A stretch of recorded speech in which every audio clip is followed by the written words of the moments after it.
In 1954, a frozen meal left a factory in an aluminum tray. It was adopted as a simple solution for certain evenings. Its full effects would not appear for decades. This was not an isolated shift. It wasn't presented as a replacement for anything. It was sold as convenience, a simple solution to a problem most families didn't realize they had been assigned. The dinner contained turkey, cornbread dressing, peas, and sweet potatoes. Everything portioned, everything pre-cooked, everything requiring only heat. The packaging showed a family gathered around a television set, smiling. The meal wasn't the focus, the ease was. Within 1 year, Swanson sold 10 million TV dinners. The following year, 25 million. By the end of the decade, frozen meals had become a category, not a novelty. Dozens of companies entered the market. The aluminum trays multiplied, the portions standardized, the options expanded, but the format remained the same. This wasn't introduced as a cultural shift. It was introduced as a product, a time-saving option for busy families, a way to reduce the labor of cooking on certain nights. The marketing never suggested it would replace home cooking entirely. It simply offered an alternative when needed. But what defined when needed began to change. The expansion of frozen meals coincided with the rapid growth of suburban housing developments and the increasing ownership of both televisions and freezers. These were not separate trends, they reinforced each other. The layout of the new suburban home included a kitchen designed for appliances, not labor. The freezer, once a luxury, became standard. The television, once a communal experience, became a fixture in the living room. Families who moved into these homes were often young, with children, and both parents working or managing the demands of maintaining a household in a newly car-dependent geography. The promise of the suburb was space and independence. The reality was isolation and repetition. Driving replaced walking, appliances replaced help, convenience replaced time. The TV dinner fit into this system perfectly. It didn't require planning, it didn't require skill, it didn't require collaboration. One person could prepare it in minutes without consulting a recipe or coordinating with others. It removed decision-making from the process.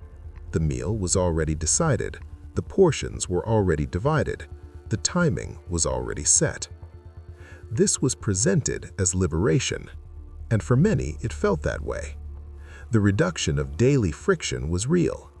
The exhaustion of planning 3 meals a day, shopping for ingredients, managing waste, and cleaning up afterward was genuine. The TV dinner offered relief from that cycle. It wasn't sold as a permanent replacement, it was sold as an option. But options don't remain optional when the systems around them change to assume their use. Most people didn't question it. The TV dinner wasn't framed as a departure from tradition, it was framed as an evolution of it.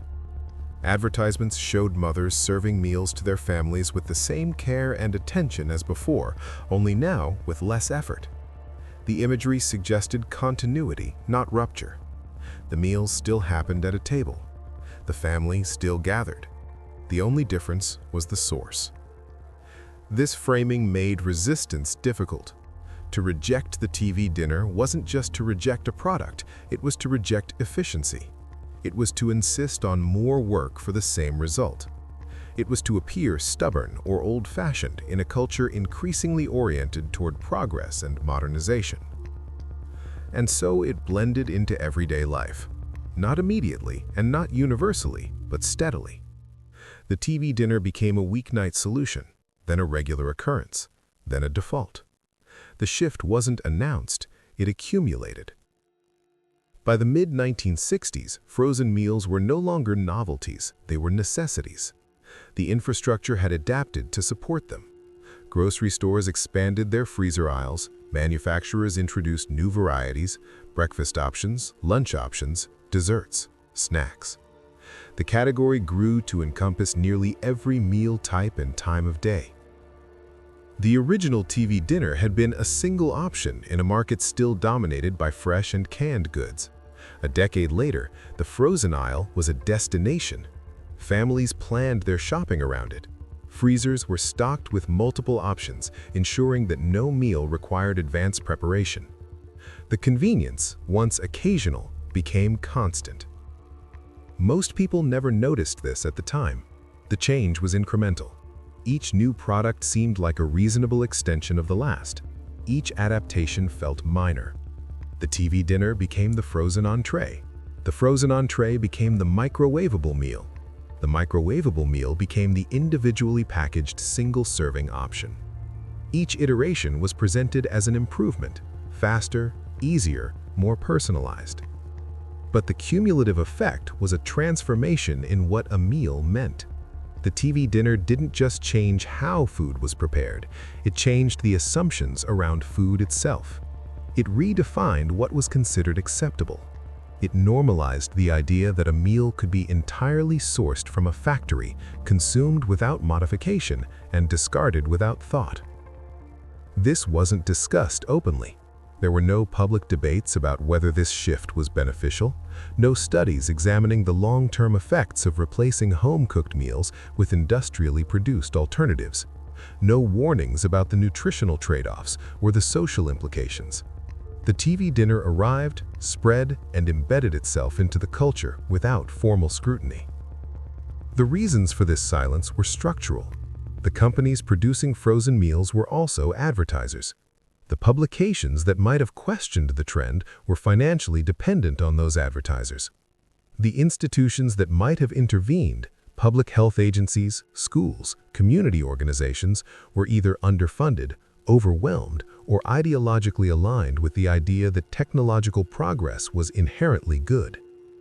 And the individuals consuming these meals had no framework to question them. The TV dinner wasn't presented as experimental, it was presented as normal, as tested, as safe. The aluminum trays bore the names of trusted brands. The packaging featured imagery of wholesome families. The meals were sold in the same stores as fresh produce and dairy. There was no visible indication that anything had changed. The real impact appeared years later. Not in the immediate aftermath, but in the second and third generations raised with frozen meals as a baseline. Children who grew up eating TV dinners didn't learn to cook from their parents. They didn't develop the skills or the expectations associated with preparing food from raw ingredients.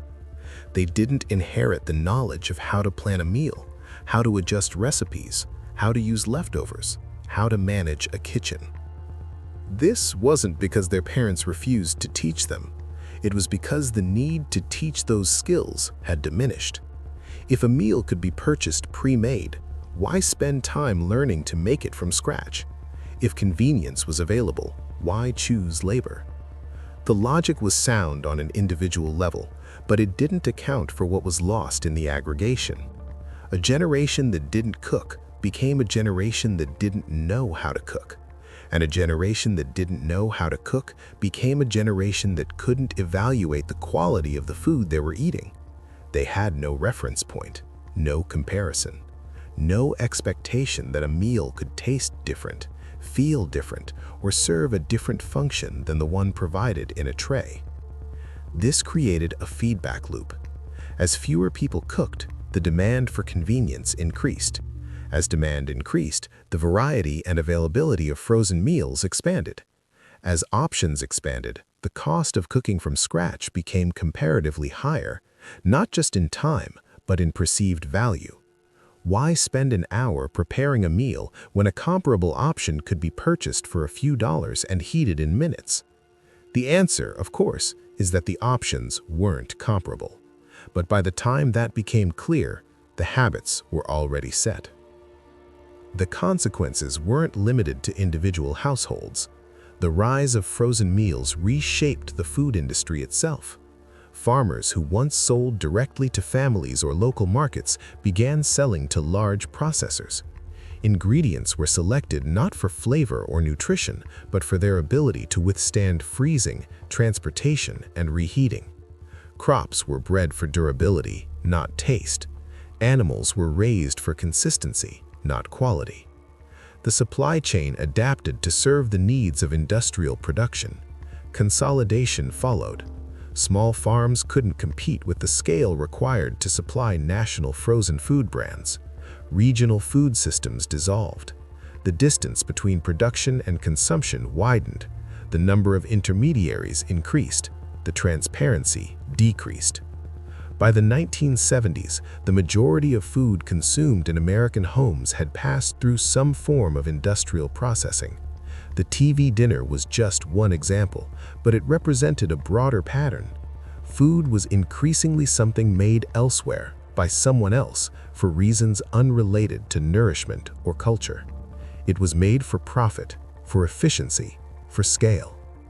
The marketing continued to emphasize family, tradition, and care. The packaging still showed smiling parents and well-fed children, but the reality behind the image had changed. The food wasn't coming from a kitchen, it was coming from a factory. And the factory wasn't optimizing for health, it was optimizing for shelf life. This was structural. The shift wasn't the result of individual bad choices or corporate malice. It was the result of a system designed to prioritize growth and convenience over sustainability and quality. The TV dinner succeeded because it aligned with the economic incentives of the post-war era. It allowed manufacturers to sell more products, advertisers to reach more consumers, and retailers to stock more inventory. It reduced costs, increased margins, and expanded markets. The people consuming these meals weren't passive victims. Many appreciated the convenience. Many preferred it. But they weren't making choices in a neutral environment. They were making choices within a system that had already decided what would be available, how it would be priced, and how it would be presented. The TV dinner didn't replace home cooking because families chose convenience over quality. It replaced home cooking because the infrastructure supporting home cooking was dismantled. Local butchers closed, produce markets disappeared, skills weren't passed down, time became scarce. The option to cook from scratch didn't vanish entirely, but it became more difficult, more expensive, and more isolating. The system created the conditions for the TV dinner to thrive, and once it thrived, the system adapted to sustain it. Grocery stores expanded freezer aisles, manufacturers introduced new product lines, advertisers refined their messaging. The cycle reinforced itself. This wasn't unique to frozen meals. The same pattern appeared in bread, in milk, in snacks, in beverages. The industrialization of food wasn't a single decision. It was a series of decisions, each presented as minor, each justified by convenience or cost, each building on the last. The TV dinner in isolation was a product, a simple frozen meal in an aluminum tray. But in context, it was a signal. It indicated a willingness to accept food that had been designed for purposes other than eating. It established the idea that a meal could be engineered, branded, and sold like any other commodity. It established a precedent. And that precedent didn't stop with dinner. It extended to breakfast cereals that contained more sugar than grain, to snack cakes packaged to last for months, to beverages that bore no resemblance to the fruits they claimed to represent, to meals assembled from ingredients that would be unrecognizable to anyone who had cooked a generation earlier. Each product on its own seemed harmless, a small trade-off, a minor convenience, but together they constituted a transformation, a restructuring of what food was, where it came from, and what it was meant to do. The people who lived through this transformation didn't see it as a whole. They saw individual products, individual choices, individual moments. The TV dinner on a Tuesday, the cereal on a Saturday, the snack cake in a lunchbox. Each one made sense in isolation, but the cumulative effect was a departure from something that had existed for centuries. Food had been local, it had been seasonal, it had been prepared by hand, shared among people who knew each other, and consumed within hours of its creation. It had been imperfect, variable, and tied to the rhythms of the environment. The industrialized food system replaced all of that with uniformity, availability, and control. The TV dinner was a part of that system, not the cause, but a symptom, a visible manifestation of a much larger set of changes that were happening simultaneously, often invisibly, across every stage of the food supply. By the time consequences were visible, habits were already set. Children raised on frozen meals became adults who fed frozen meals to their own children. The skills required to cook from scratch were no longer common knowledge. The expectation that food should be prepared at home was no longer universal. The idea that a meal required time, attention, and care had been replaced by the idea that a meal required heat. This didn't happen because people stopped caring about food. It happened because the systems around food had changed in ways that made caring more difficult. The grocery stores didn't stock the same ingredients. The schedules didn't allow the same time. The knowledge wasn't passed down. The infrastructure wasn't maintained. And so the TV dinner persisted. It evolved. It adapted to new technologies. The aluminum tray became a plastic container. The oven became a microwave. The frozen meal became the microwavable entree.